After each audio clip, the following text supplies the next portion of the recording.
बिस्मिल्लाहिर्रहमानिर्रहीम। अस्सलाम वालेकुम स्टूडेंट्स। उम्मीद करता हूँ सब ठीक ठाक है। लास्ट लेक्चर में हमने लंदन डिस्पर्शन फोर्सेस के वेरियस फैक्टर्स डिस्कस किए थे और साथ हमने हाइड्रोजन बॉन्डिंग और उसकी एग्जांपल्स डिस्कस की थी। तो आज का टॉपिक है हमारा properties and application of compound containing hydrogen bonding, यानी हाइड्रोजन बॉन्डिंग डेवलप होने की वजह से किसी भी कंपाउंड के अंदर कौन कौन सी प्रॉपर्टीज़ डेवलप होती है। तो बिफोर वी स्टार्टिंग हमें हाइड्रोजन बॉन्डिंग की डेफिनेशन अगेन पता होनी चाहिए कि ये ऐसी अट्रैक्टिव फोर्स होती है जो लुक लाइक तो डाइपोल डाइपोल इंटरेक्शन ही है, लेकिन ये उससे ज़्यादा स्ट्रांग होती है। और स्ट्रांग होने की वजह यह है कि इसमें जो पार्शियल पॉजिटिव चार्ज एटम होता है वो भी बहुत स्मॉल होता है और जो पार्शियल नेगेटिव चार्ज एटम होता है वो भी स्मॉलेस्ट साइज का होता है। उसके पास लोन पेयर्स भी होते हैं और उसकी इलेक्ट्रोनेगेटिविटी भी बहुत हाई होती है। यानी इन शॉर्ट ये develop total dipole dipole forces के अकॉर्डिंग ही होती है, लेकिन उससे ज़्यादा जस्ट स्ट्रांग होती है। इसका मतलब ये हुआ कि ऐसे तमाम कंपाउंड जिनमें हाइड्रोजन बॉन्डिंग होती है उनके अंदर एक्स्ट्रा एबिलिटीज़ होती हैं, एक्स्ट्रा थर्मोडायनेमिक प्रॉपर्टीज़ होती हैं, like melting points and boiling points. ठीक हो गया। तो अभी आप इस लेक्चर में ये देखेंगे कि वो तमाम कंपाउंड जिनमें हाइड्रोजन बॉन्डिंग होती है उनकी प्रॉपर्टीज़ अपने बाकी जो ग्रुप्स होते हैं उनसे काफ़ी हद तक डिफरेंट होती हैं। फॉर एग्जाम्पल हम इसमें फर्स्ट जो पॉइंट डिस्कस करेंगे वो है thermodynamic properties of covalent hydrides. पहले नंबर पे आपको पता होना चाहिए व्हाट आर हाइड्राइड्स। तो याद रखना है ये बाइनरी कंपाउंड्स होते हैं हाइड्रोजन के। ठीक हो गया। और हम यहाँ हाइड्रोजन बॉन्डिंग की एप्लीकेशन बताने के लिए जिन हाइड्राइड की डिस्कशन करेंगे वो होंगे ग्रुप नंबर 4 के, ग्रुप नंबर 5 पीरियोडिक टेबल के, ग्रुप नंबर 6 के और ग्रुप नंबर 7 के। अब आप लोगों ने याद क्या रखना है, वो तमाम एलिमेंट जिनके हाइड्राइड ग्रुप 4 के हैं उनकी तरतीब होगी MH4, यानी उन तमाम एटम्स के पास 4 हाइड्रोजन एटम होंगे। 5 वालों के पास 3 हाइड्रोजन एटम होंगे, इसी तरह 6 वालों के पास 2 हाइड्रोजन एटम होंगे और 7 वालों के पास 1 हाइड्रोजन एटम होगा। और व्हाट इज एम? एम का मतलब है इस ग्रुप के एलिमेंट।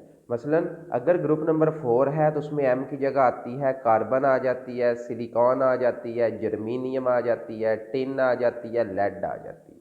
अगर ग्रुप नंबर 5 की बात करें इसमें नाइट्रोजन आ जाती है, फास्फोरस आ जाती है, आर्सेनिक आ जाती है। ठीक है। इसके बाद बिस्मिथ आ जाती है, एंटीमनी आ जाती है। अगर हम ग्रुप नंबर 6 की बात करें उसमें ऑक्सीजन आती है, सल्फर आती है, सिलीनियम आती है, पोलोनियम आती है, टिलोरियम आती है। और इसी तरीके से ग्रुप 7 के हाइड्राइड की बात करें तो HF यानी hydrofluoric acid, hydrochloric acid, hydrobromic acid, hydro iodic acid आता है। ठीक हो गया। तो हम हाइड्रोजन बॉन्डिंग की चेकिंग करने के लिए प्रॉपर्टीज़ हम इन ग्रुप के हाइड्राइड्स के melting points and boiling points को डिस्कस करेंगे। और आपने याद ये रखना है कि जस्ट ग्रुप नंबर 4 में किसी किस्म की हाइड्रोजन बॉन्डिंग नहीं है। ठीक हो गया। क्यों? उसमें वो 3 फैक्टर्स, साइज़ का इशू है यानी साइज़ इनका ज़्यादा है, इलेक्ट्रोनेगेटिविटी का इशू है वो इनकी कम है, इसी के अलावा लोन पेयर इनके पास मौजूद नहीं है। ग्रुप नंबर 5 में जस्ट ऊपर वाला यानी अमोनिया में जस्ट हाइड्रोजन बॉन्डिंग होती है, लेकिन नीचे वाले ग्रुप्स मेंबर में हाइड्रोजन बॉन्डिंग नहीं होती। इसके बाद ग्रुप नंबर 6 में वाटर यानी ऑक्सीजन वाले कंपाउंड में हाइड्रोजन बॉन्डिंग है, नीचे वालों में मौजूद नहीं है। और लास्ट में HF में हाइड्रोजन बॉन्डिंग है लेकिन नीचे वालों में नहीं है। इसका मतलब ये हुआ कि ये जो ग्रुप नंबर 5, 6 और 7 के टॉप वाले एलिमेंट होंगे इनकी जो फिजिकल और केमिकल प्रॉपर्टीज़ है वो बाकियों से बहुत डिफरेंट होंगी। ठीक हो गया। क्या डिफरेंस आएगा? इनके मेल्टिंग और बॉइलिंग पॉइंट अपने कोरेस्पॉन्डिंग ग्रुप के एलिमेंट से बहुत ज़्यादा होंगे। इसको हम डिस्कस करते हैं ग्राफ की हेल्प से। तो चेक करें जी।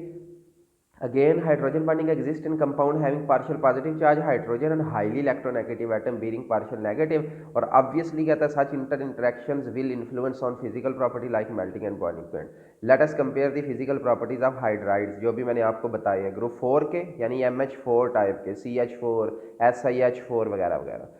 5 के देखें तो बनेंगे इसमें NH3 बन गया, PH3 बन गया, ये सारे। 6 के बनेंगे H2O हो गया, H2S हो गया, एक्सेट्रा। 7 के HF, HCl, HPl एक्सेट्रा। और ग्राफ कैसे प्लॉट करेंगे? हम एक एक्सिस पे यानी एक्स एक्सिस पे रखेंगे इनका पीरियड नंबर। ठीक, यानी 4 है, 5 है, 6 है, 7 है। और जो वाई एक्सिस होगा उसमें हम बॉइलिंग पॉइंट रखेंगे केल्विन स्केल में। तो ऑब्जर्वेशन क्या है ज़रा देखें, इस ग्राफ को चेक करें। ये रहा पीरियड नंबर 4 जो कार्बन से शुरू हो रहा है, कार्बन, सिलिकॉन, जर्मीनियम, टिन और इस तरीके से लास्ट पे लेड है।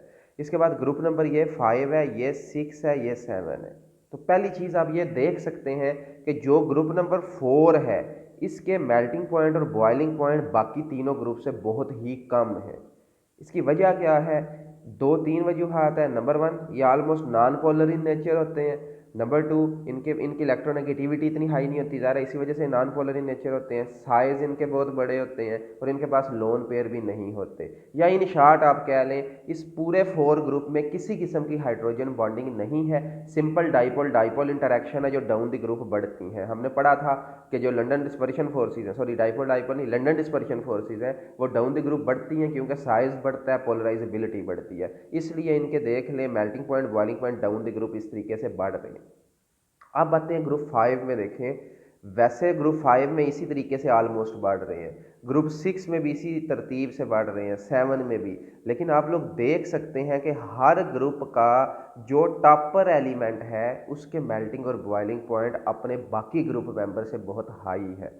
तो इसका रीज़न क्या है? इसका रीज़न ये है कि जो टॉप वाला एलिमेंट है उसकी इलेक्ट्रोनेगेटिविटी भी हाई है, ठीक हो गया, उसका साइज़ भी स्मॉल है और उसके अंदर स्ट्रॉन्ग हाइड्रोजन बॉन्डिंग होती है, जिसकी वजह से इसकी मेल्टिंग और बॉइलिंग पॉइंट अपने कोरेस्पॉन्डिंग ग्रुप से ज़्यादा होते हैं। ठीक हो गया। यानी अगर इन तीन को छोड़ दें तो बाकी तरतीब देखें ये ऑलमोस्ट रेगुलरली बढ़ रहे हैं। इसकी वजह आप बताएंगे कि London dispersion forces down the group strong होती हैं, इसलिए जो सबसे नीचे वाला मेंबर है उसके मेल्टिंग बॉइलिंग हाई है। और इन तीनों का अगर पूछा जाए, आपसे पेपर में क्वेश्चन आ जाता है इन तीनों के मेल्टिंग और बॉइलिंग पॉइंट क्यों हाई होते हैं, तो आप इसका आंसर ये करेंगे कि इनमें हाइड्रोजन बॉन्डिंग होती है जिसकी वजह से इनमें अट्रैक्टिव फोर्सेस बहुत स्ट्रांग होती हैं, उनको ब्रेक करना डिफिकल्ट होता है और इनके मेल्टिंग और बॉइलिंग पॉइंट हाई होते हैं। एक और कॉमन एग्जाम्पल देखें, फॉर एग्जाम्पल ग्रुप नंबर, मैंने कल भी पिछले लेक्चर में भी डिस्कस किया था, वाटर और हाइड्रोजन सल्फाइड।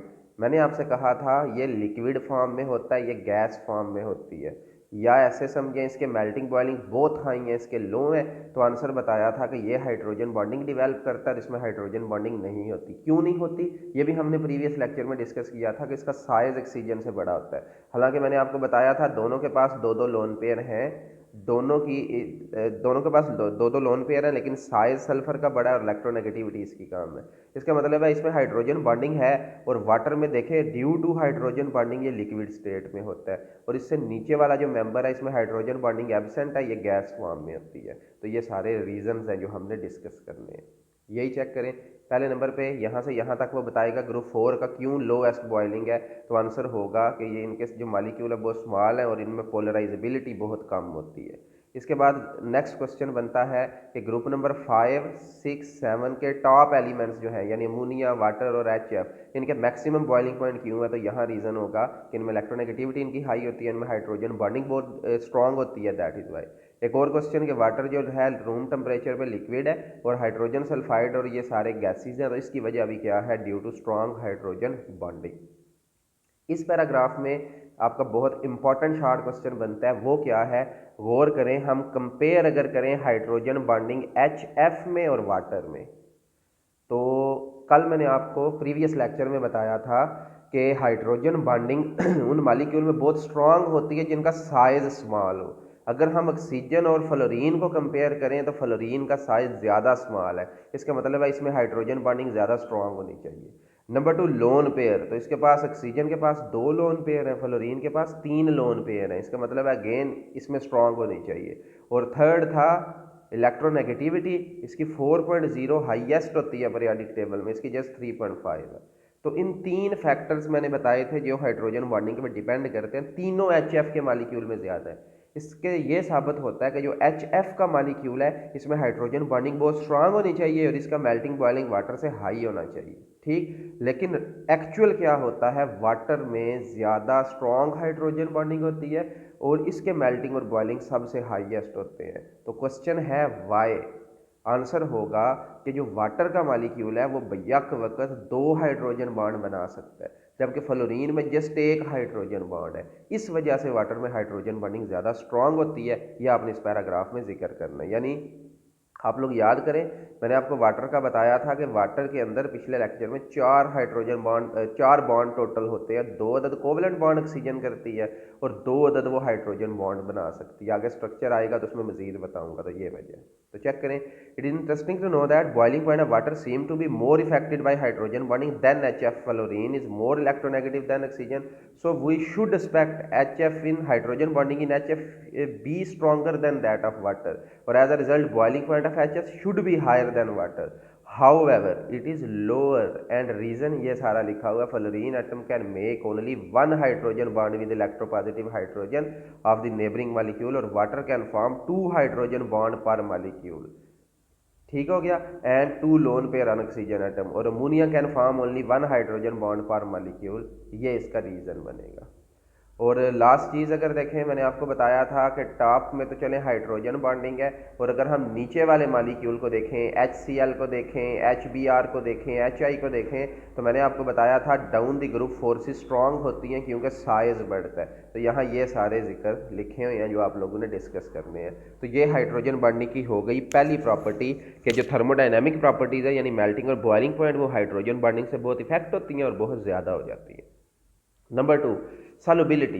सॉल्युबिलिटी में आपने याद रखना है वो तमाम कंपाउंड पानी में इजीली सॉल्युबल होते हैं जिनमें OH ग्रुप होता है, और आपको पता है वाटर में OH ग्रुप होता है। इसके अलावा अल्कोहल्स में OH ग्रुप होता है। कार्बोक्सिलिक एसिड देखें उसमें COOH यानी OH ग्रुप होता है। ठीक हो गया। तो ये ऐसे कंपाउंड्स होते हैं, हर वो कंपाउंड जिसमें OH ग्रुप प्रेजेंट होता है वो due to hydrogen bonding water में डिजॉल्व हो जाता है। यानी आपको पता है हम वाटर को यूनिवर्सल सॉल्वेंट कहते हैं क्योंकि ये ज़्यादातर कंपाउंड को अपने अंदर डिजॉल्व करता है। अब वाटर आयोनिक कंपाउंड को डिजॉल्व करता है due to ion and dipole, ठीक है। लेकिन जो कोवलेंट कंपाउंड होते हैं, तमाम ऐसे कंपाउंड जिनमें OH ग्रुप होता है वो भी पानी में due to hydrogen bonding soluble होते हैं। तो ये सॉल्युबिलिटी चेक करनी है। यहाँ एक बात लिखी हुई है, carboxylic acid are soluble if their sizes are small. Large वाले इसलिए सॉल्युबल नहीं है क्योंकि वो आपस में हाइड्रोजन बॉन्डिंग करते हैं और पानी को उन्हें अपने अंदर डिजॉल्व करने के लिए कोई एम्प्टी साइट नहीं मिलती, इसलिए जो कार्बोक्सिलिक एसिड हायर मैस वाले होते हैं वो वाटर में सॉल्युबल नहीं है, लो वाले हैं।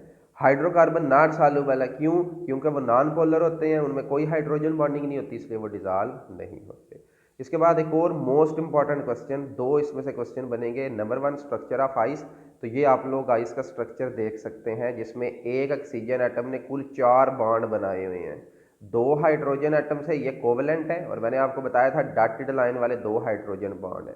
नतीजे में क्या होता है, अगर हम जस्ट वाटर का स्ट्रक्चर देखें ना, तो ये पानी का एक स्ट्रक्चर, पानी के मॉलिक्यूल का ये स्ट्रक्चर बनता है। आपको नज़र आ रहा होगा दिखने में इसके 2 कोने हैं, लेकिन एक्चुअली ये टेट्राहेड्रल ज्योमेट्री शो करता है क्योंकि ऑक्सीजन के पास 2 लोन पेयर भी हैं। यानी इन शॉर्ट आप ये समझिए जिस तरह डायमंड का स्ट्रक्चर होता है ना, ये ऑक्सीजन है। चलिए इसको मैं हाइड्रोजन बॉन्ड के थ्रू बताता हूँ। ऑक्सीजन एटम ने एक कोवलेंट बॉन्ड एक हाइड्रोजन से बनाया, एक कोवलेंट बॉन्ड दूसरे हाइड्रोजन से बनाया, एक कार्नर ऑक्युपाई किया हुआ है एक लोन पेयर ने, और एक कार्नर ऑक्युपाई किया हुआ है दूसरे लोन पेयर ने। इस तरीके से वाटर की ये ज्योमेट्री बनती है, यानी 4 कोनों वाली शेप बनती है जिसको हम टेट्राहेड्रल स्ट्रक्चर कहते हैं।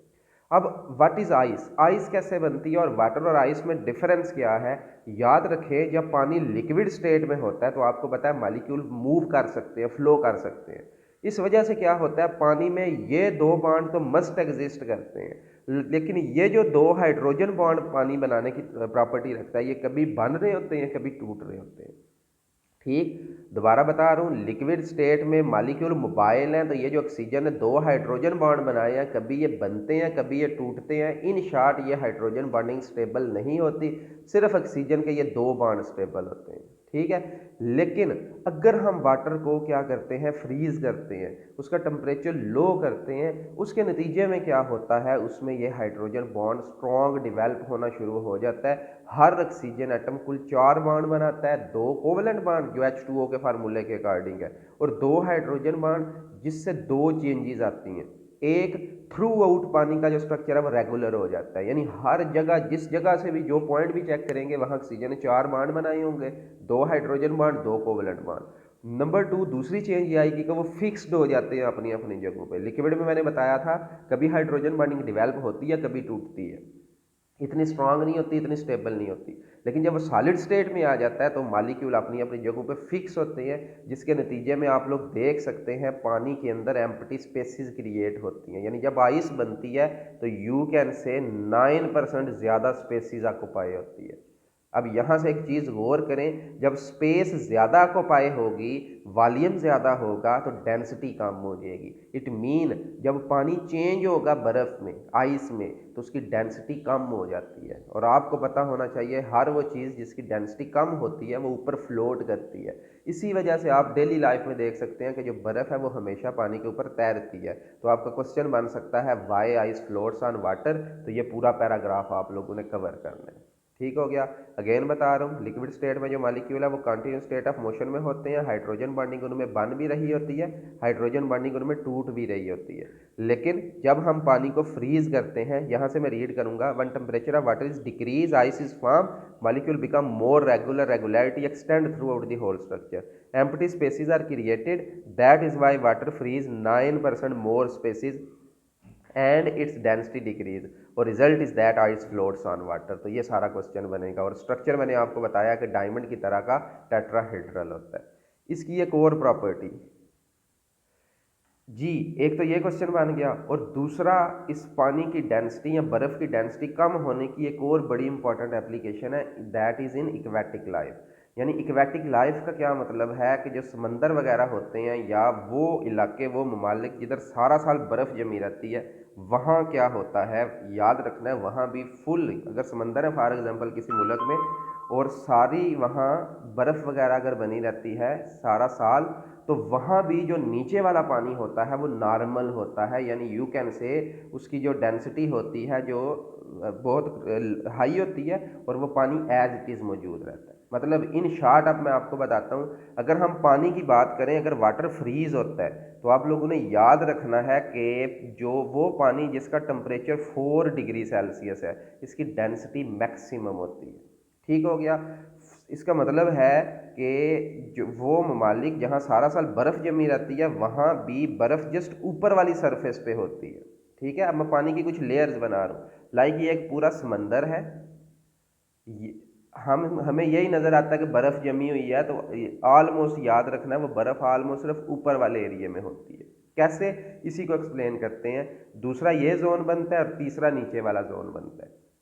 और मैंने भी आपको बताया, एमसीक्यूज आ सकता है कि कौन से पानी की डेंसिटी मैक्सिमम होती है, तो आंसर होगा 4 डिग्री सेल्सियस। इसका मतलब है बर्फानी इलाकों में भी जहाँ टोटल ऊपर सरफेस पे बर्फ़ जमी होती है, वहाँ भी जो नीचे वाला पानी होता है उसका आम टेम्परेचर होता है 4 डिग्री सेल्सियस।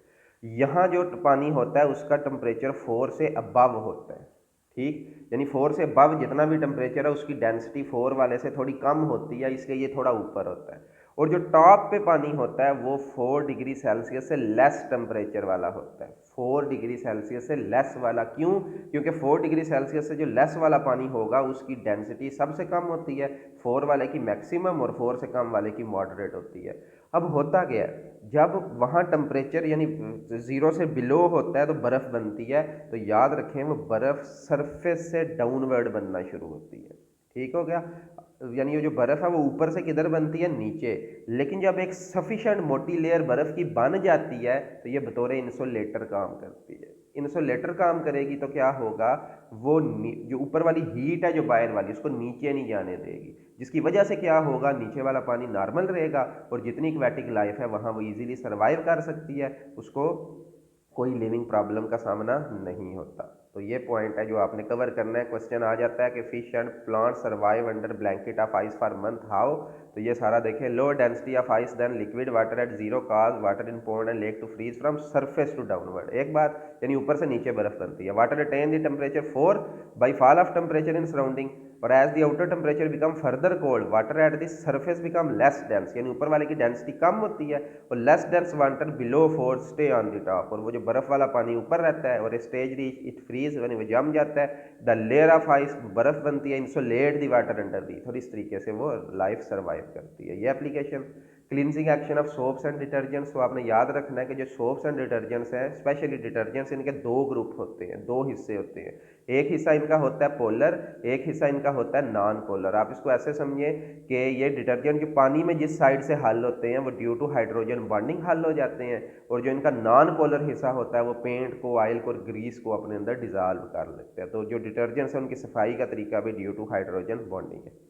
फिर यहाँ आप लोगों ने रीडिंग करनी है कि जो बायोलॉजिकल मालिक्यूल है इसमें प्रोटीन्स हो गई, कार्बोहाइड्रेट्स हो गया, डीएनए, बायो वालों ने स्पेशल पढ़ा होगा, डीऑक्सीराइबो न्यूक्लिक एसिड, इसमें 4 बेसिस होती हैं, एडिनिन होती है, थाइमिन होती है, गुआनिन होती है, साइटोसिन होती है। एडिनिन और थाइमिन में 3 हाइड्रोजन बॉन्ड होते हैं, गुआनिन और साइटोसिन में 2 हाइड्रोजन बॉन्ड।